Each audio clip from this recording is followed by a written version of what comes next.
आपल्याकडे कायमच असं म्हटलं जातं की पैशाला पैसा लागायला हवा, पण पैशाला पैसा लागायला हवा म्हणजे नेमकं काय? पैशाला पैसा लागून पैसा वाढतो का?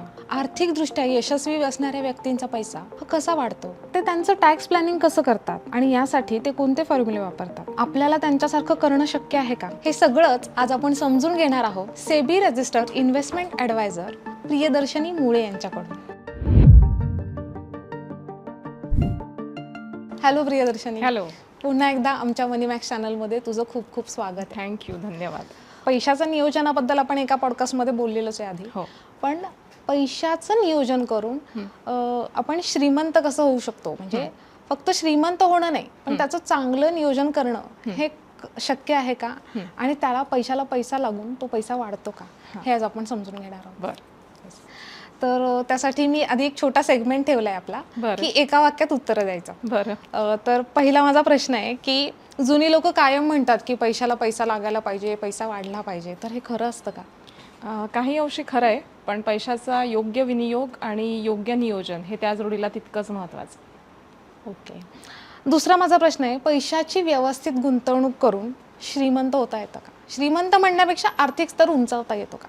आर्थिक स्तर नुसत्या गुंतवणुकीतून नाही, पण त्या गुंतवणुकी योग्य पद्धतीने योग्य ठिकाणी करणं, त्याचं योग्य वेळेला रिबॅलन्सिंग आणि रिव्ह्यू घेणं हेही तेवढंच महत्त्वाचं आहे. सामान्य माणूस पैशाचे निर्णय घेत असताना सर्वात जास्त कुठे चुकतो? थोडं असं म्हणायला लागेल की भावना किंवा इमोशन्स आड येतात. इमोशनली निर्णय घेतले जातात आणि आपण तटस्थपणे आपल्याच पैशांकडे नेहमी पाहिलं पाहिजे, ते शक्यतो बरेचदा होत नाही. बरोबर आहे. येस. तर आता आपण मेन आपल्या सेगमेंटला सुरुवात करूया की नेमकं हे कसं करायचं आणि हे केल्याने आपल्याला भविष्यात फायदे होऊ शकतात का? तर माझा त्यातला पहिला प्रश्न आहे की जी लोक मोठी असतात, आर्थिकदृष्ट्या यशस्वी असतात, त्यांच्याकडे तज्ज्ञांची टीम असते का की तो पैसा त्यांचा कसा गुंतवावा, कुठे गुंतवावा? म्हणजे बऱ्याचदा क्रिकेटर्स किंवा ॲक्टर्स लोक असतात, तर त्यांच्याकडे तसं काही टीम असते का त्यांची गुंतवावा? हो, निश्चितच असते. याचं कारण म्हणजे अशी माणसं ज्यांच्याकडे आपण बघतो, जी त्यांच्या करिअर्समध्ये एका विशिष्ट उंचीपर्यंत पोचलेली आहेत, त्यांचा वेळ किंवा एनर्जी, लक्ष हे त्यांच्या करिअरवर किंवा कामावर जास्त असतं. पण यासुद्धा अनुषंगाने अनेक गोष्टी आहेत ज्या आयुष्यात तितक्याच महत्त्वाच्या असतात. त्यामुळे त्यांची कॅश फ्लो मॅनेजमेंट म्हणा, बजेटिंग म्हणा, इन्व्हेस्टमेंट्स म्हणा, त्याचं प्लॅनिंग, टॅक्स प्लॅनिंग किंवा अगदी पुढे जाऊन बघायचं झालं तर सक्सेशन प्लॅनिंगपर्यंत सांभाळण्यासाठी या सगळ्या गोष्टी काही तज्ज्ञ लोकांची त्यांची स्वतःची टीम असते. त्यामुळे ज्या गोष्टींवर ते स्वतः फोकस करू इच्छितात त्यावर त्यांना योग्य प्रकारे करता येतो आणि या गोष्टी सांभाळायला त्या गोष्टी ते आउटसोर्स करू शकतात. मला असं वाटते फॅमिली ऑफिसची संकल्पना त्यातच येते. आणि ही संकल्पना म्हणजे काय हे जरा प्लीज समजावून सांग. आणि असं आपल्याकडे भारतात होतं का की किती ठिकाणी फॅमिली ऑफिसेस आहेत आपल्या भारतात? फॅमिली ऑफिस हे या अनुषंगाने योग्य असं म्हणू शकतो आपण. ती एक तज्ज्ञ लोकांची टीम असते. मगाशी सांगितलं तसं सगळ्याच गोष्टी ती टीम हँडल करते त्या एखाद्या फॅमिलीसाठी किंवा त्या व्यक्तीसाठी. राईट फ्रॉम कॅश मॅनेजमेंट, त्यांचं बजेटिंग असेल, कुठे पैसे गुंतवायचेत, असेट मॅनेजमेंट काय आहे, त्यांचे लायबिलिटीज कशा मॅनेज करायच्या आहेत, टॅक्स प्लॅनिंग, या सगळ्याच गोष्टी फॅमिली ऑफिसची त्यांची जी टीम असते ती हँडल करत असते. आत्ता भारतामध्ये हा ट्रेंड वाढीला लागला आहे. काही अशीच आकडा आत्ता सध्या आहे की फॅमिली ऑफिसेस आत्ता आपल्या भारतामध्ये आहेत. पण याचा फायदा त्या लोकांना होतो त्यांच्या क्षेत्रामध्ये मोठ्या पदावर आहेत किंवा त्यांना त्या क्षेत्रामध्ये खूप मोठं काम करायचं आणि या सगळ्या गोष्टींकडे त्यांना पर्सनली लक्ष देणं आणि ते कायम लक्ष ठेवणं हे नेहमी शक्य होत नाही. त्यांच्यासाठी फॅमिली ऑफिस अशी संकल्पना आहे. आपण खूपदा पाहतो की आपले मध्यमवर्गीय, उच्च मध्यमवर्गीय लोक हे ATCच्या पलीकडे जाऊन विचारच करत नाहीत. तर मग असा फॅमिली ऑफिससारखा विचार करणं त्यांना शक्य आहे का? आणि त्यासाठी त्यांनी काय करायला हवं? म्हणजे ही मानसिकता कशी बदलायला हवी? मानसिकता आता काळानुसार बदलण्याची गरज आहे. आपण आता आपल्याच घरामध्ये बघितलं ना तर आपले जे पेरेंट्स आहेत त्यांची जनरेशन एक मध्यमवर्गीय, नोकरदार अशा पद्धतीची होती. त्यांच्या वेळेला त्यांच्या पगारातून त्यांनी शक्य तेवढ्या सगळ्या गोष्टी आपल्याला दिल्या, कुटुंबाला दिल्या आणि त्यांच्या गुंतवणुकीचे जे पर्याय त्यांच्याबरोबर उपलब्ध होते त्यांच्यासोबत तेही लिमिटेड होते. त्यामध्ये त्यांच्या गुंतवणुकी होत गेल्या. त्यामुळे पैशाचं नियोजन आणि बजेटिंग हे तुलनेने सोपं होतं. आज आपण बघतो तेव्हा पिढी बदलली आहे, करिअरचे वेगळे ऑप्शन्स आपण एक्सप्लोअर करतोय, स्टार्टअप सुरू झाले आहेत, त्यामुळे एकाच फॅमिलीमध्ये वेगवेगळ्या प्रकारचे करिअर चॉईसेस आणि वेगवेगळे इन्कम स्ट्रीम्स असणारी माणसं आहेत. अशा वेळेला गुंतवणुकी डायव्हर्सिफाय होतात, त्याबरोबर टॅक्सेशनसुद्धा डायव्हर्सिफाय होतं. आपण ATCच्या पलीकडे विचार नाही करत, कारण आपल्याला टॅक्स वाचवण्याकडे आपला कल असतो, पण त्या गुंतवणुकीचा माझ्या भविष्यासाठी कसा उपयोग होईल, टॅक्स भले माझा जाईल पण माझं फ्युचर प्लॅनिंग कसं मी व्यवस्थित करू शकते, त्यातून मला काय साध्य होऊ शकतं, हा विचार केला पाहिजे. आणि जितक्या गुंतवणुकी किंवा जितके इन्कम स्ट्रीम्स डायव्हर्सिफाईड आहेत तेवढंच आपल्याला फॅमिली ऑफिस अगदी टिपिकली म्हणता येणार नाही, पण अशा प्रकारे माझ्या कुटुंबाची किंवा माझी पैशांची नियोजन व्यवस्था मला सेट करायला हवी, हा कुठेतरी आता कल आपला सगळ्यांचा असायला हवा.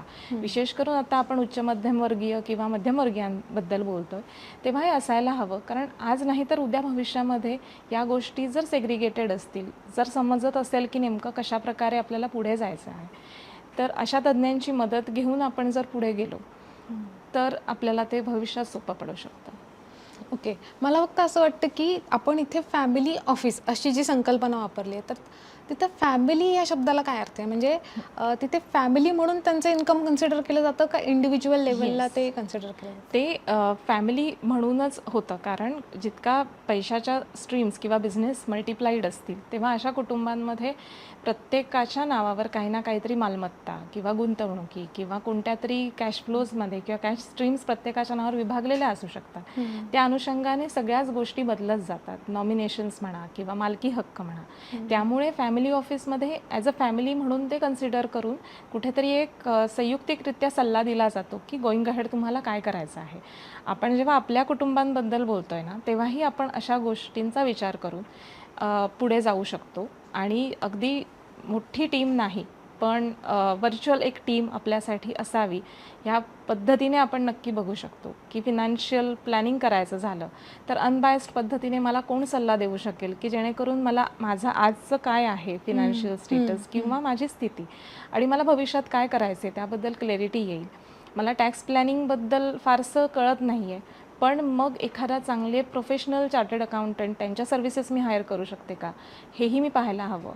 पुढे जाऊन अगदी बघितलं की असेट्स किंवा गुंतवणुकी, टॅक्सेशन किंवा अगदी कर्जसुद्धा ही विभागलेली आहेत, त्याचं पुढे नेमकं कसं हस्तांतरण करायचं आहे हे जर मला समजत नसेल, तिथे माझ्या इमोशन्स ॲड येत असतील, तर आपण कुटुंब म्हणून एखादे चांगले लॉयर हायर करू शकतो, त्यांच्या सर्व्हिसेस घेऊ शकतो, अगदी विल मेकिंगचा सुद्धा विचार करू शकतो.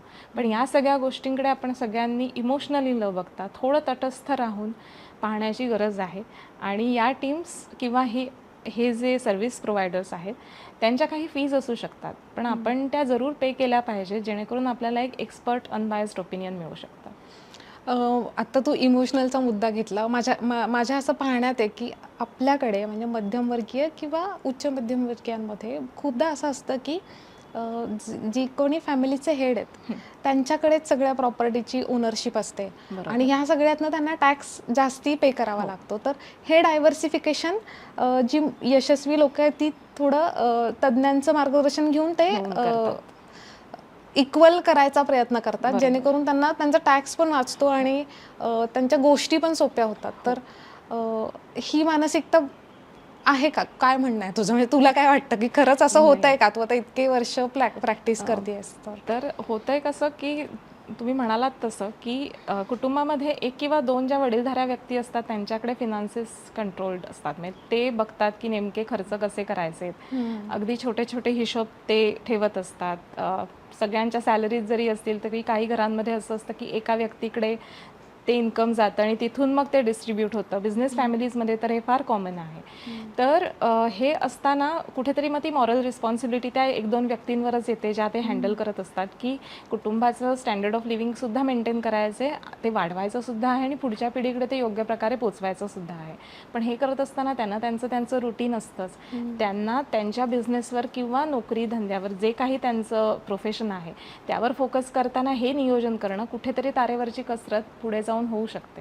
त्यामुळे सगळं मीच करेन किंवा मला सगळं जमेल या माइंडसेटमधून बाहेर येऊन थोड्याशा गोष्टी आउटसोर्स केल्या, जे या क्षेत्रातले त्या क्षेत्रातले तज्ज्ञ आहेत त्यांना भेटून चर्चा करून अगदी वन टाईम सल्ला जरी घ्यायचा झाला तरीसुद्धा त्याबद्दल ओपन राहायला हवं. पुढच्या पिढीचा सल्ला जरूर घ्यावा, कारण मोठ्या माणसांना कदाचित जनरेशनल गॅपमुळे काही नवीन गोष्टी माहिती माहीत नसतात, ते अडॅप्ट करणं थोडं कठीण जाऊ शकतं.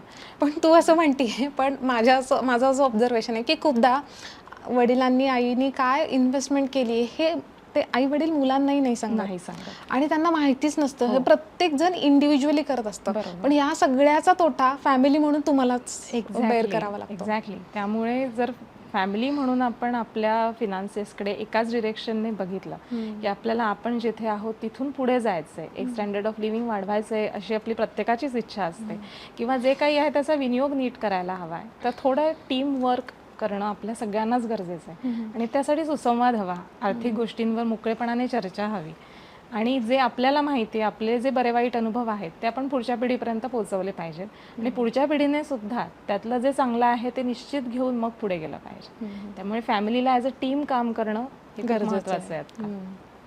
आपल्याकडे घर आणि गाडी आलं की असं आपल्याला वाटतं की आपण श्रीमंत झालो, पण ते दीर्घकाळ टिकण्यासाठी वगैरे आणि ते लॉंग टर्मसाठी, म्हणजे तुमच्या एका पिढीचा किंवा 2 पिढ्यांचा विचार न करता लॉंग टर्म हे सगळं राहावं यासाठी काय करायला हवं? ही सामान्य माणसाची मानसिकता असते की झालं, घर झालं, गाडी झाली, झालं, संपलं, आता आपण सेटल झालो. पण यशस्वी लोक तसा विचार नाही करत. एक मेजर डिफरन्स आहे की आपण आपल्याकडे हे स्टेटस सिम्बॉल किंवा आपण सेटल झालो या मानसिकतेमध्ये आपण आधी घर घेऊया, मग एक चारचाकी आली की बरं वाटतं, किंवा आपण सांगू शकतो ते एक टेंजिबल असेट आपल्याकडे दाखवायला असतं इतरांना. पण आपण हे पाहिलं पाहिजे की मनी गेनर्स काय आहेत माझ्याकडे आणि मनी लुझर्स काय आहेत. त्यामुळे गाडी कितीही लाखांची घेतली तरी तो डेप्रिशिएटिंग असेट आहे. त्यामुळे मला कुठेतरी दाखवायचंय म्हणून, किंवा पैसा आहे म्हणून, कर्ज सहज उपलब्ध आहे म्हणून, किंवा आवड आहे म्हणून मी जर त्यामध्येच वाढ केली तर मी डेप्रिसिएटिंग असेट माझ्याकडे वाढवणार आहे, जरी मी ते कन्झ्युम करत असले तरी. घर मी स्वतः वापरणार आहे, त्यामुळे त्याला मी असेट न बघता माझी कन्झम्पशनची एक जागा किंवा माझी इमोशनल सेफ्टी म्हणून पाहिलं पाहिजे. पण जेव्हा आपण त्याकडे गुंतवणूक म्हणून किंवा असेट म्हणून बघतो, तेव्हा त्यातून आपल्याला कॅश फ्लोज कसे जनरेट होऊ शकतील, रिटर्न्स काय मिळणार आहेत, ते आपल्या फ्युचर गोल्सना अलाइन्ड आहेत का हे पाहिलं पाहिजे. मग त्यामध्ये असेट्स असतील, ते लिक्विड असेट्स किंवा इलिक्विड असेट्स, या दोन्हींमध्ये इन्व्हेस्टमेंट्समध्ये आपण या पद्धतीने विचार केला पाहिजे. हे झालं आपण नोकरी करत असतो किंवा व्यवसाय करत असतो आणि आपण इन्व्हेस्ट करत असतो. पण या पलीकडे जाऊन मी आता जो पहिल्यापासून आपला जो विषय आहे की पैशाला पैसा लागतो, म्हणजे पॅसिव्ह इन्कम आपण त्याचं जाळं विणत असतो, तर हे कसं विणायचं, कसं करायचं? त्यामध्येही मगाशी आपण म्हटलं की इमोशन्स, भावना आणि या सगळ्या क्वालिटेटिव्ह गोष्टी फार मॅटर करतात. पॅसिव्ह इन्कम आपली सगळ्यांचीच गरज आहे. पूर्वीसारखं आता राहिलं नाही की पूर्वी म्हणायचे आता एकदा नोकरीला लागले की रिटायर होऊन बाहेर पडणार, इतकी जॉब स्टेबिलिटी किंवा सिक्युरिटी आता कुठल्या क्षेत्रामध्ये राहिली नाही आहे. त्यामुळे जरी डबल इन्कम हाऊसहोल्ड असेल तरीसुद्धा आपण उतार चढाव हे नेहमी बघत असतो करिअरमध्ये, तेवढे स्ट्रेससुद्धा आहेत. आणि काही जणांचा आता आम्ही जेव्हा बोलतो अनेक माणसांची किंवा आत्ता इव्हन आणि क्लायंट्सची सुद्धा, तेव्हा त्यांचा कुठेतरी कल असतो की एका काळापर्यंतच नोकरी करायची, मग नंतर काहीतरी स्वतःचं सुरू करायचं. पण हे नंतर सुरू करण्यापेक्षा आपण आत्तापासूनच त्याची जाळं विणायला मगाशी म्हटल्याप्रमाणे सुरुवात केली तर चांगलं आहे. शिस्तबद्ध पद्धतीने काही काळापर्यंत गुंतवणूक करून एक चांगला आपण एक्युम्युलेटेड कॉर्पस आपण त्याचं एक विचार करू शकतो, योग्य पद्धतीने गुंतवणूक करून, किंवा कॅश फ्लो जनरेट होईल अशा पद्धतीचं एखादं स्टार्टअप म्हणा, समविचारी जे लोक असतात आपल्या कॉन्टॅक्टमधून त्यांच्या मदतीने सुरू करू शकतो, ज्यामुळे अगदी पैसासुद्धा आणि वेळसुद्धा दोन्ही योग्य प्रकारे विभागला जाईल, एनर्जी विभागली जाईल, त्यातून आपण सगळे मिळून काहीतरी चांगलं निर्माण करू शकतो. इंडिव्हिज्युअली सुद्धा एखाद्या गोष्टीची आवड असेल तर त्या क्षेत्रामध्ये आपण त्या गोष्टी कमर्शियलाइज करू शकतो. म्हणजे पॅसिव्ह इन्कम हे केलंच पाहिजे. म्हणजे एखादं उदाहरण सांग ना की हे असं करून करता येईल. म्हणजे समजा मी नोकरी करते आणि ते करून मला काहीतरी पॅसिव्ह इन्कम सुरू करायचं, तर एक छोटं उदाहरण सांग, म्हणजे त्याचा अर्थ लागू शकेल आम्हाला. ओके, आता माझ्याच एका क्लायंटचं एक उदाहरण देते. असं की त्याही अशाच आपल्या उच्च मध्यमवर्गीय किंवा नोकरी असणाऱ्या व्यक्ती, पण त्यांना शॉपिंग म्हणा, एका विशिष्ट प्रकारच्या साड्या, त्यामधल्या व्हरायटीज, त्यांची आवड, किंवा असं एक फॅशन डिझायनिंग यामध्ये खूप रुची होती. त्यांनी अनेक वर्ष त्यामध्ये अभ्यास करून किंवा अनेक प्रदर्शनांना भेट देऊन मग स्वतःचं छोटेखानी एक बुटीक म्हणा ओके. असं स्वतः सुरू केलं. वीकेंड ॲक्टिव्हिटी त्यांच्यासाठी खूप चांगल्या प्रकारे झाली. सोशल मीडियाचा त्यांनी चांगला वापर करून घेतला त्यासाठी. आणि आता त्या पॅसिव्हली तिथे त्यांना आवड असणाऱ्या क्षेत्रामध्ये त्या काहीतरी करतायत म्हणून आनंदसुद्धा आहे. वीकेंड बोरिंगसुद्धा होत नाही आहे किंवा अति एक्झॉस्टिव्हसुद्धा होत नाही आहे. त्यांना इन्कमही जनरेट होत आहे आणि कुठेतरी आनंदही मिळतो आहे. सो ज्या गोष्टी आपण बेस्ट केपेबली करू शकतो त्या नक्की आपण पॅसिव्हली केल्या पाहिजेत. तुझ्या बोलण्यात एक खूपदा आलं की तुम्ही प्रोफेशनलची मदत घ्या आणि त्यांच्याकडनं मार्गदर्शन घेऊन तुम्ही पण फॅमिली ऑफिससारखं काहीतरी अगदी त्यांच्या इतकं मोठं नाही पण छोटेखानी करू शकता. पण हे सगळं परवडणारं असतं का? म्हणजे मला जर पगार महिन्याकाठी 30-40 हजार रुपये असेल तर हे इतक्या प्रोफेशनलची फीज देणं आणि या सगळ्या गोष्टी मला शक्य आहेत का? आजसाठी नाही पण उद्यासाठी नक्कीच ते फायदेशीर ठरू शकतं. हे का सांगतेय मी, कारण आत्ताच्या इन्कमच्या रेंजवर किंवा आत्ताच्या आर्थिक स्थितीवर नाही पण उद्या आपल्याला काय करायचं आहे ह्याची क्लॅरिटी यायची असेल आपल्याला, किंवा आज आहोत तिथे तर आपल्याला कोणालाही थांबायचं नसतं. भरपूर काय काय गोल्स असतात, रिस्पॉन्सिबिलिटीज असतात आपल्यावर ज्या पूर्ण करायच्या असतात. मग त्या योग्य प्रकारे कशा करायच्या यासाठी एक अनबायस्ड ॲडवाईस मला मिळाला. माझ्याच फिनान्सेसवर एक चांगलं योग्य प्रकारचं प्लॅनिंग करून मिळालं. तर त्या फीज माझ्या आजसाठी नाहीत, माझ्या उद्यासाठी आहेत. म्हणजे ती एक प्रकारची योग्य गुंतवणूकच झाली. टॅक्स प्लॅनिंगबद्दल आपण बोललो मगाशी, आपण चार्टर्ड अकाउंटंट्स म्हटलं, कारण ते त्यांचं क्षेत्र आहे, ते त्या क्षेत्रामध्ये काम करतात, त्यांचा अभ्यास असतो. त्यामुळे आज मी समजा करिअरच्या या टप्प्यावर आहे की माझा फॉर्म 16 बघितला, टॅक्स फायलिंग आता खूपच इझी झालं आहे सिस्टीम थ्रू, मी ते केलं. पण उद्या माझे इन्व्हेस्टमेंट्स डायव्हर्सिफाईड असणार आहेत आणि मग त्या प्रत्येक जे हेड्स आहेत, हेड्स ऑफ इन्कम, त्याच्या अंडर माझं जे टॅक्सेशन लागू होणार आहे त्यामध्ये माझी समज कुठे कमी पडत असेल तर मग मी आत्ताच अशा सर्व्हिसेस घेतल्या, त्यांचा सल्ला घेऊन समजून घेतलं तर माझ्यासाठी गोष्टी सोप्या जातील. क्लॅरिटी येण्यासाठी फीज देणं ही आपल्यासाठी केलेली एक प्रकारची गुंतवणूकच आहे. म्हणजे 24/7 तुम्ही माणसं ठेवू नका, मधून अधून सल्ले घेत राहा, बरोबर, जेणेकरून तुम्हाला दिशा मिळेल आणि त्या दृष्टिकोनातून तुम्ही पुढे जाऊ शकता. आता पुढचा मुद्दा माझा लोनचा आहे. तर खूप सारी मोठी मंडळी म्हणजे आता त्या नेते मंडळी ह्याला निवडणुकांना फॉर्म भरतात तेव्हा असं दिसतं की त्यांच्या नावावर खूप सारी कर्ज आहेत. तर आणि आणखी नाही म्हणजे क्रिकेटर्स वगैरे त्यांच्या नावावरही कर्ज असतात. तर ही मोठी लोक कर्ज का घेतात? आणि एक कर्ज घेऊन म्हणजे आपण जर आता मला जर कोणी सांगितलं कर्ज घे तर आपलं पहिलं असतं की नाही कर्ज नको, आपण काहीतरी ॲडजस्ट करू. तर हे मोठ्या लोकांमध्ये दिसत नाही. ते कर्ज घेऊन पैशाचं मॅनेजमेंट कसं करतात? ओके, ॲक्च्युली सांगायचं झालं ना तर कर्ज कोणतंही वाईट नसतं, पण आपण ते कोणत्या कारणासाठी घेतोय आणि ते घेऊन त्याची जी रिपेमेंट कपॅसिटी आहे ती आपल्याकडे किती योग्य प्रकारे आहे याचा अभ्यास करून जर आपण घेतलं तर ते कर्ज आपल्यासाठी योग्य ठरू शकतं. म्हणजे उदाहरणार्थ सांगायचं झालं तर मला घर घ्यायचं आहे, घर घेणं ही माझी गरज आहे. त्यामुळे जे हाऊसिंग लोन माझ्याकडे येणार आहे ते माझ्यासाठी चांगल्या प्रकारचं कर्ज असेल. पण माझ्याकडे आत्ता सरप्लस जो आहे, माझे खर्च भागवून माझ्या इन्कममधला, तो समजा उदाहरणार्थ 100 रुपये आहे. पण माझ्या कर्जाचा हप्ताच जर मी 60-70 रुपयांचा असणारं जर मी कर्ज घेतलं तर माझ्या हातात असे किती उरणार आहेत? त्यामुळे माझ्या उत्पन्नाचा किती भाग मी EMI पोटी देते आहे, त्यानंतर उरलेल्या पैशातून मला भविष्यासाठी सुद्धा गुंतवणूक करायची आहे. या सगळ्याचा विचार न करता घेतलेली कर्ज किंवा इन्स्टंट ग्रॅटिफिकेशन पोटी घेतलेली कर्ज, की ACच हवा, आयफोनच हवा, महागड्या गाड्याच हव्यात, ज्याची खरंच गरज आहे का, हा प्रश्न आपला स्वतःला न विचारता घेतलेली कर्ज आपल्याला भविष्यात त्रासदायक ठरू शकतात. त्यामुळे जेव्हा आपण म्हणतो की काही लोक कर्ज घेतात आणि त्यांना त्याचं काही वाटत नाही, पण त्यांचा त्यामागेचा अभ्यास असतो, त्यांच्याकडे तेवढं असेट बॅकअप असतं किंवा त्यांची रिपेमेंटची क्षमता असते तेवढी, त्यांचं इन्कम तेवढं असतं आणि ते योग्य पद्धतीने ते फेडू शकतात. पण माझा मुद्दा असा आहे की ते जर अब्जावधी असतील, म्हणजे त्यांच्याकडे इतकी पैसा आहे, तर ते कर्ज का घेतात? म्हणजे यातनं काही टॅक्स वाचवण्याचा किंवा दुसरं काही त्यांचे हेतू असतात? लिव्हरेजिंगचा हेतू असू शकतो. अर्थात अशा लोकांची जी फिनान्शियल मॅनेजमेंट असते ती ऑलटुगेदर वेगळी असते. त्यांचे इन्व्हेस्टमेंट क्लासेस किंवा ते ऑप्शन्ससुद्धा वेगवेगळे आणि वेगवेगळ्या प्रकारचे असतात. त्यामध्ये नुसतेच आपले इंडियन नाही तर ग्लोबल इन्व्हेस्टमेंटसुद्धा असू शकतात. सो टॅक्स प्लॅनिंगचा तो एक भाग असू शकतो काही वेळेला. पण आपण आपल्याबद्दल बोलायचं झालं तर मी एवढंच म्हणेन की कर्ज हे वाईट नसतं, फक्त ते योग्य कारणासाठी घेणं आणि ते योग्य प्रकारे आपण ते रिपेमेंट करणं हे फार महत्त्वाचं आहे. आपल्याकडे खूपदा असं असतं की एक पिढी कमावते आणि दुसरी पिढी घालवते. असं खूपदा दिसतं की 2 पिढ्यांनीच खूप चांगलं कमावलं आणि एक पिढी म्हणजे त्यातली माणसं काहीतरी शेअर्समध्ये म्हणा, व्यसनामध्ये म्हणा, ते घालवून बसतात.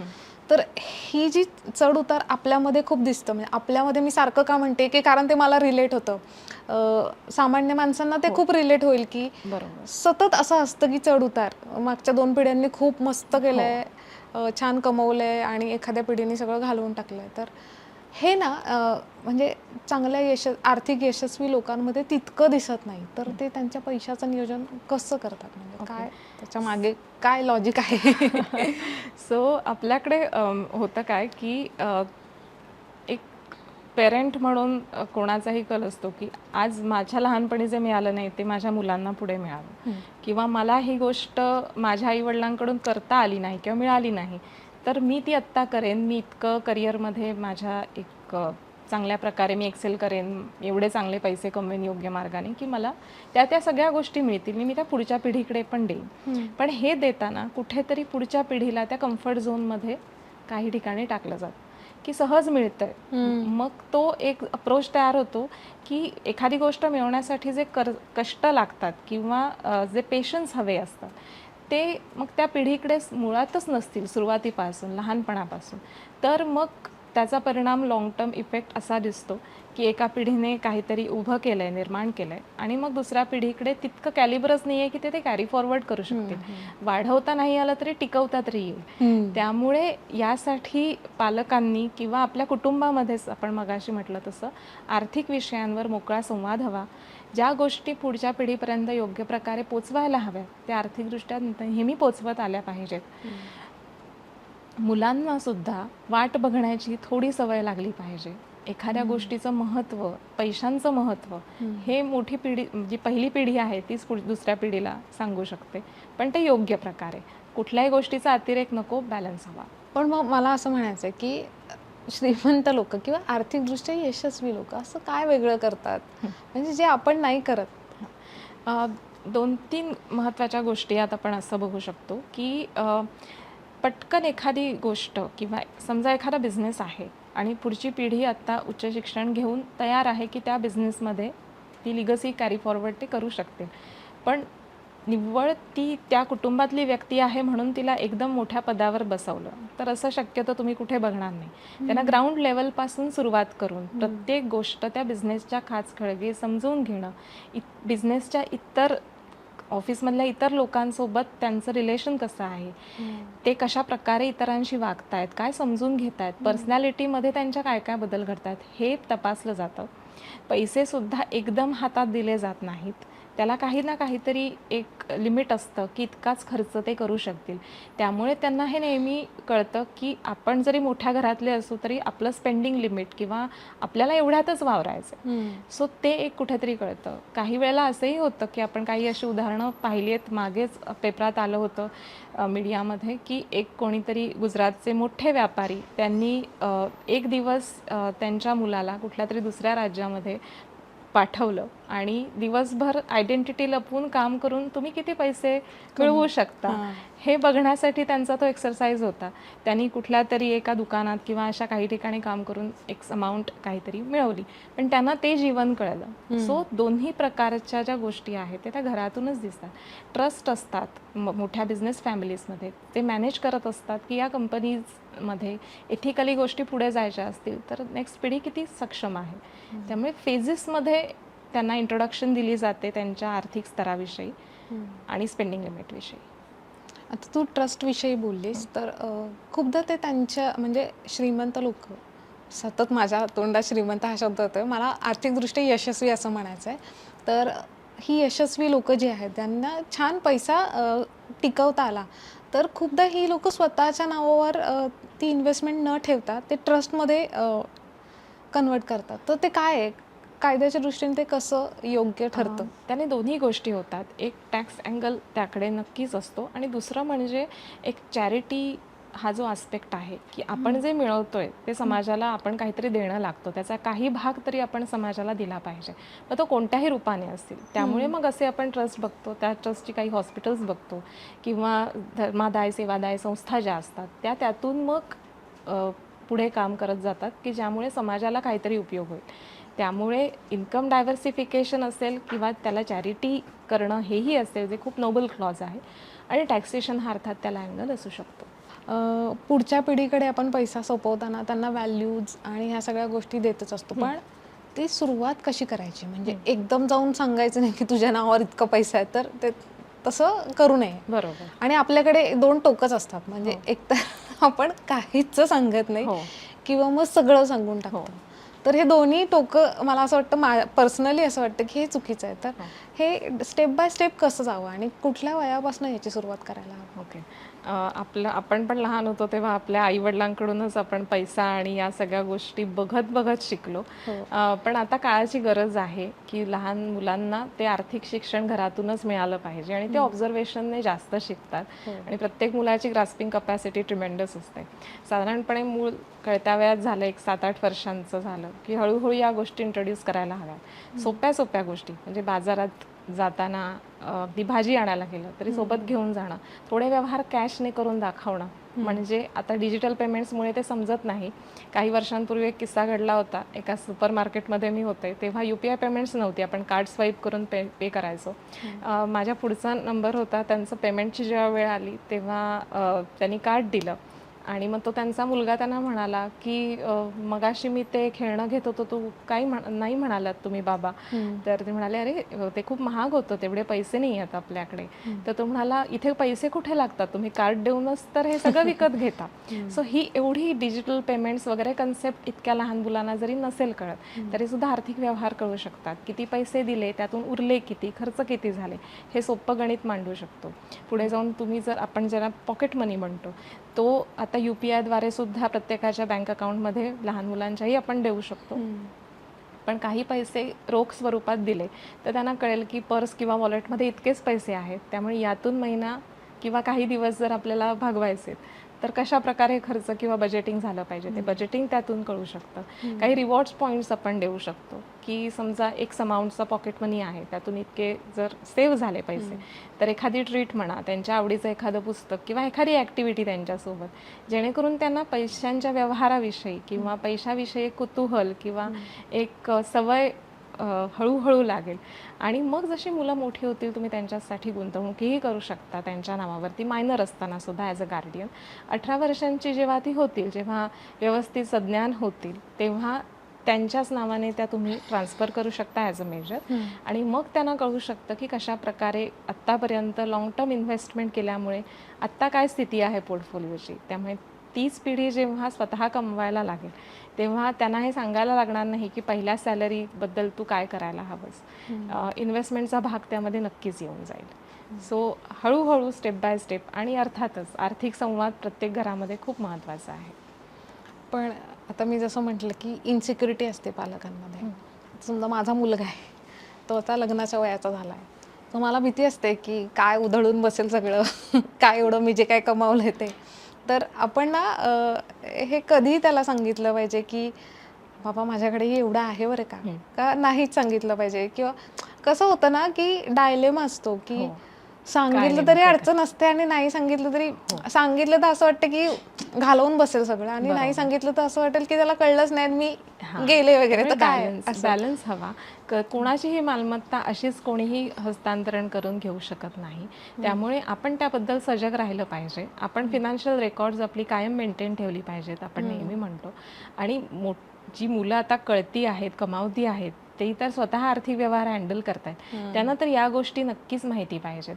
आणि जर ही इन्सिक्युरिटी असेल तर नक्की आपण विल मेकिंगचा आधार घेऊ शकतो की त्या पिढीने विल मेकिंगबद्दल थोडं आता इमोशन्स बाजूला ठेवून प्रॅक्टिकली निर्णय घेऊन, म्हणजे त्यांना ती भीती राहणार नाही की पुढे नेमकं काय होईल. त्यांना ज्या पद्धतीने त्यांच्या मालमत्तेचं किंवा गुंतवणुकींचं हस्तांतरण करायचं ते नक्की त्याप्रमाणे करू शकतात, कारण विल मेकिंग त्यांना सपोर्ट करू शकतं. आता हे विल मेकिंग नेमकं काय आहे? आणि त्याच्यात एक दुसरा ऑप्शन पाहिजे की ट्रस्ट, म्हणजे ट्रस्ट बनवतात किंवा विल करतात. तर हे दोन्ही कन्सेप्ट काय जरा सांगा. सो विल मेकिंग म्हणजे मृत्यूपत्र, अगदी आपल्या मराठी भाषेत म्हटलं तर बऱ्याच घरांमध्ये किंवा कुटुंबामध्ये अगदी भावनाशून्य प्रकार असं समजलं जातं अजूनही, पण तो ॲक्च्युली आयडियल आणि प्रॅक्टिकल ऑप्शन आहे.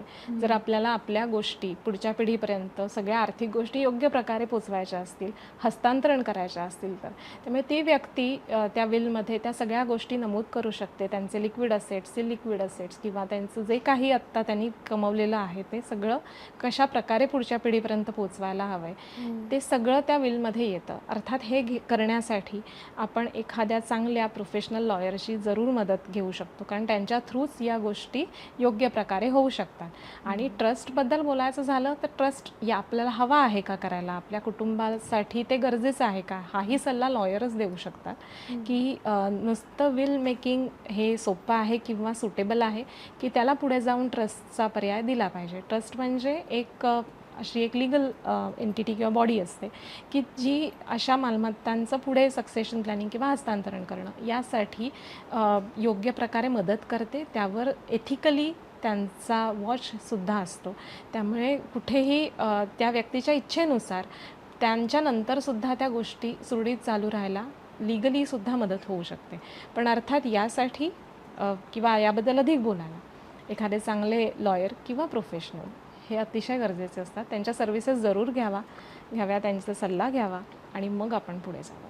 आता आपण श्रीमंतांचं बोललो की त्यांची फॅमिली ऑफिस, त्यांचे तज्ज्ञ, त्यांची तज्ज्ञांची टीम ते सगळं हँडल करतात आणि मग पैशाला पैसा लागून पैसा वाढतो. माझ्याकडे हे सगळं नाही आहे. मिनी फॅमिली ऑफिस मी कसं तयार करू शकते? पुन्हा आपण असं म्हणतो की काय तज्ज्ञांचा सल्ला घ्या, पण माझ्या पातळीवर माझ्या फॅमिलीला धरून हे मॅनेजमेंट कसं केलं पाहिजे? आपली अशी एक सोपी, छान पण योग्य टीम आपण तयार करू शकतो जी आपल्याला मदत करेल, आपण असतानाही आणि आपण नसतानाही. आपण आत्ता काही वेळेला असंच बोललो 2-3दा की काही व्यक्तींकडेच कुटुंबातल्या फिनान्सेस हँडल किंवा फिनान्सेस मॅनेज करण्याचा कंट्रोल असतो. मग त्या व्यक्तीला कायम असा प्रश्न असतो की माझ्यानंतर काय, हे सगळं कसं चालू राहणार किंवा मी आत्ता काय करू शकते. तर मगाशी म्हटल्याप्रमाणे आपलं financial planning as a family आपण नक्की केला पाहिजे. जर जॉईंट फॅमिली असेल तर ते जरूर करावं. त्यामुळे आपल्यालाही क्लॅरिटी येते की जर व्यवहार आपले एकत्र होत असतील, आपण एका छताखाली राहत असू, पण 2 पिढ्या जर घरामध्ये राहत आहेत, त्यांची वेगवेगळी ध्येय आहेत, त्यांच्या मनी पर्सनॅलिटीज परत वेगळ्या आहेत, पैशांकडे बघण्याचा दृष्टिकोन वेगळा आहे. मग अशा वेळेला पुढे जायचं आहे, मग एखाद्या अनबायस्ड ॲडवायझरची मदत घेणं हे आपल्यासाठी योग्य ठरू शकतं. त्यामुळे आपापल्या पैशांचं नियोजन कसं करायचं हे समजतं. आज कुठे आहोत, उद्या कुठे जायचं आहे आणि कशा प्रकारे जाऊ शकतो याची क्लॅरिटी येते. फिनान्शियल अवेअरनेस त्यामुळे वाढतो, जो आत्ता आपल्या सगळ्यांसाठीच महत्त्वाचा आहे. हे एक झालं आर्थिक नियोजनाबद्दल. दुसरं मगाशी म्हटलं आपण टॅक्स प्लॅनिंगबद्दल. त्यामुळे टॅक्स हा दर वेळचा विषय आहे, कारण अनेकदा असं होतं की तो जो टॅक्स कट होतो त्याकडे बघून वाईटही वाटतं, पण एक्स अमाऊंटचं इन्कम आपल्याकडे आहे म्हणून तेवढा टॅक्स आपल्याकडून कट होतोय हेही कुठेतरी आपण लक्षात घेतलं पाहिजे.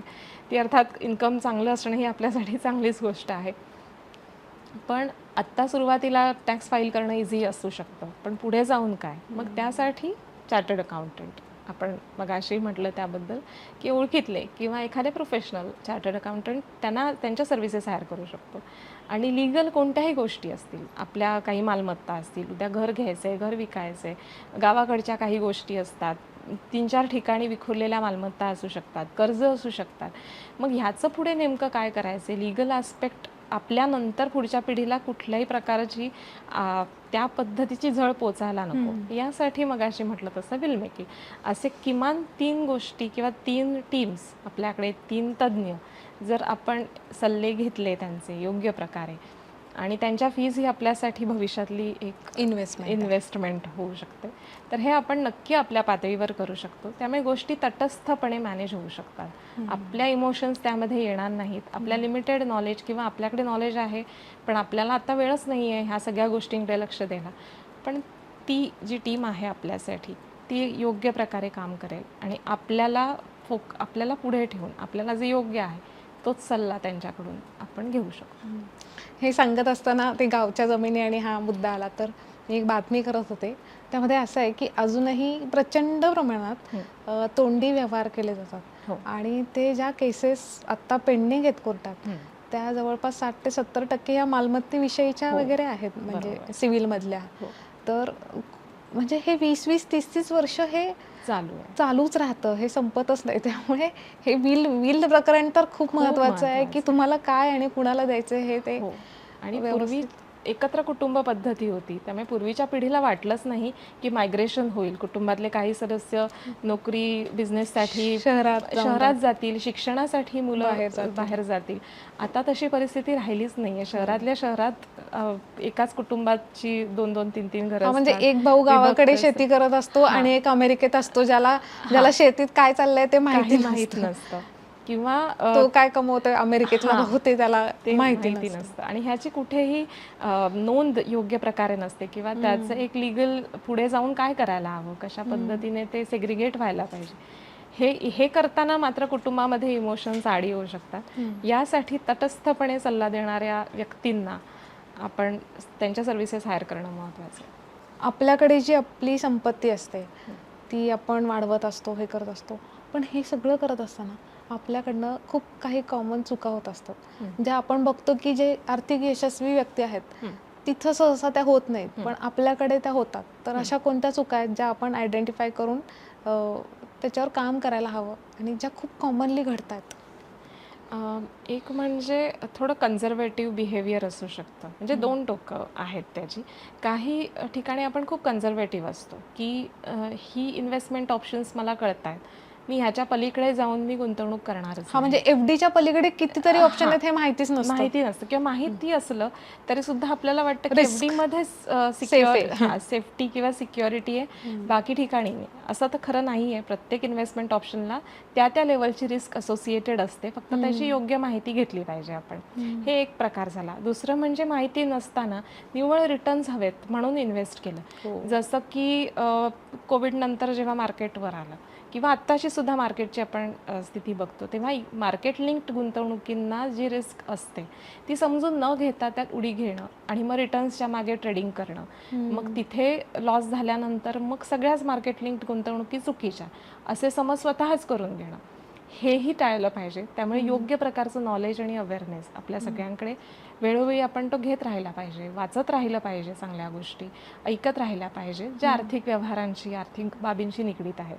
दुसरं म्हणजे टू मच डायव्हर्सिफिकेशन असंही होतं. एफ-डी म्हणजे कितीतरी प्रकारच्या एफ-डी, छोट्या छोट्या अमाऊंटच्या किंवा एखादं उदाहरणार्थ म्युच्युअल फंड्स म्हटलं तर 30 ते 35 प्रकारच्या म्युच्युअल फंड्समधल्या गुंतवणुकी असंही बघायला मिळतं. तर हे जे नंतर ते मॅनेज करणं कठीण करणं होतं. सोपं जात नाही, रिव्ह्यू कसा घ्यावा कळत नाही. मग जेव्हा मार्केट अपडाऊन होतं तेव्हा त्याबद्दल काय निर्णय घ्यावा हे समजत नाही. त्यामुळे टू मच डायव्हर्सिफिकेशन सुद्धा टाळावं. अति विखुरलेल्या गुंतवणुकी आपल्यासाठी योग्य नसतात. त्याचं योग्य प्रकारे अलोकेशन पाहिजे. या चुका ज्या आपण ज्या करतो त्या टाळता आल्या तर योग्य ठरेल. आणि आपण सुरुवातीला बोललो तसं इमोशन्स टाळायला पाहिजेत, कारण आपण शेवटी माणसं आहोत, आपलेच कष्टाचे पैसे असतात, त्यामुळे आपण ते वाढावेत किंवा वाढले नाहीत तरी फार कमी होऊ नयेत इतकी तर आपली माफक अपेक्षा असते. पण अशा वेळेला आपण जितकं तटस्थपणे त्याकडे बघून पुढे जाऊ तेवढं आपल्यासाठी योग्य ठरेल. त्यामुळे हे अलोकेशन महत्त्वाचं ठरतं, की माझे जे गोल्स आहेत त्यानुसार जर मी पोर्टफोलिओ किंवा इन्व्हेस्टमेंट ऑप्शन्स माझे निवडले तर मग अशा उतारचढावांचा माझ्या इमोशन्सवर फार परिणाम होणार नाही. मी योग्य प्रकारे त्याकडे बघून मग पुढे जाऊ शकते. मी या गोष्टी अगदी आपण सहज करू शकतो. थोड्या कठीण आहेत पण नक्की करू शकतो. एक फॅमिली ऑफिस म्हणून प्रियदर्शनी मॅडमचा एक गोल्डन रूल काय असेल, की तुम्ही तुमच्या लेवलवर, तुमची मध्यमवर्गीय असाल, उच्च मध्यमवर्गीय असाल किंवा काय म्हणतात गरीब असाल, तरी स्वतःचं असं काहीतरी प्लॅनिंग असतं. हो. तर हे सगळं करताना तुमचं असं काही, तुमचा गोल्डन रूल काय असेल, की हे करताना या गोष्टी पाळायचं? आर्थिक संवाद प्रत्येक कुटुंबामध्ये योग्य प्रकारे हा आपल्या सगळ्यांनाच गरजेचा आहे. दुसरं म्हणजे आर्थिक शिस्त, त्याचाही अतिरेक नाही, त्याचा बॅलन्स पाहिजे. पण हे आपण प्रत्येक घरामध्ये आपल्या पैशांच्या व्यवहारांमध्ये नक्कीच पाळलं गेलं पाहिजे. त्यामुळे फॅमिली ऑफिसबद्दल आपण आत्ता बोलतो आहे किंवा कुटुंब म्हणून ॲज अ टीम जेव्हा आपण काम करणार आहोत आपल्याच फिनान्सेसविषयी, तेव्हा या 2 गोष्टी आपल्या कुटुंबामध्ये असणं खूप महत्त्वाचं आहे. हा, म्हणजे एक भाऊ जर हे घेतोय, आयफोन घेतोय आणि दुसऱ्या भावाला त्याचा म्हणजे आयफोन हे छोटं उदाहरण दिलं मी, किंवा फ्लॅट घेतोय, आणि तुम्ही जर फॅमिली ऑफिस म्हणून चालवताय, एक टीम काम टीम करताय. म्हणून काम करतायत, आणि एकाने कुठेतरी काहीतरी इन्व्हेस्टमेंट केली जी दुसऱ्याला माहितीच नाही, असं होता कामा नये. ते मिळून ते मिळून केलं करायला पाहिजे. हवं. अर्थात आपण म्हणतो प्रत्येकाला आपापली स्पेस लागते किंवा ती नक्की हवी. ते त्या म्हणजे बाउंड्रीज क्रॉस न करता इंडिव्हिज्युअल ॲज वेल एज टीम, असं बोथ कॉम्बिनेशन कॉम्बिनेशन तो संवादही पाहिजे. आणि कुटुंब म्हणून जर आपल्याला एका विशिष्ट उंचीपर्यंत आर्थिकदृष्ट्या जर पोचायचं आहे, त्यामध्ये सुसूत्रता आणायची आहे, तर ॲज अ टीम काम करताना ती शिस्त महत्त्वाची ठरेल. एक शेवटचा प्रश्न जाता जाता आम्हाला हे सांगशील का, की जे श्रीमंत लोक खूप काटेकोरपणे पाळतात, श्रीमंत म्हणजे परत आर्थिक यशस्वी लोक खूप काटेकोरपणे पाळतात, आणि जिथं ज्या चुका आपल्या म्हणजे सामान्य माणूस म्हणून आपल्या चुका होतात आणि म्हणून हा डिफरन्स दिसून येतो, तर हा मेजर डिफरन्स कोणता आहे? मुळात आधी आपलं इन्कम आणि आपले इन्व्हेस्टमेंट कपॅसिटी आणि आपले खर्च याची योग्य ओळख अशा व्यक्तींना असते ज्या आत्ता एका विशिष्ट उंचीवर आहेत आर्थिकदृष्ट्या. त्यांना हे माहिती असतं गुंतवणूक करताना सुद्धा, कर्ज घेताना सुद्धा त्यांची कपॅसिटी आर्थिकदृष्ट्या किती आहे. आपण बरेच ठिकाणी त्याची गल्लत करतो आणि म्हणूनच आज सोपी लोन उपलब्ध आहेत. एका अगदी 2-3 क्लिकवर आपल्याला डिजिटल लोनसुद्धा मिळत आहेत म्हणून काही गोष्टी घेतल्या आणि मग EMIचेच एवढा भार झाला की रोजचे खर्च भागवताना मुश्किल होत आहे. अशीही काही उदाहरणं आपण बघतो नेहमी. त्यामुळे अशी गल्लत नक्की आपण टाळली पाहिजे. आपली इन्कम किती आहे, आपण किती पैसे कमावतो, त्याच्यात स्टेबिलिटी किती आहे, आपल्या हातात खर्चाला किती पैसे असायला हवेत आणि आपण गुंतवणूक करण्यासाठी आपल्याकडे किती उपलब्ध आहेत, यावर पुढची सगळी गणितं आपण ठरवली पाहिजेत. आणि त्यामध्ये जर आपली ॲस्पिरेशन्स जास्त असतील तर मात्र आहोत त्या प्रोफेशनमध्ये योग्य प्रकारे कष्ट करून आपला इन्कम आणि तो स्तर वाढवण्याचा आपण नक्की प्रयत्न केला पाहिजे. सो आजच्या या पॉडकास्टमधनं मला इतकं कळालं आहे की आपण कायम असं कंपॅरिझन करतो की ते बघा कसं करतायत आणि आपल्याला का नाही जमत आहे.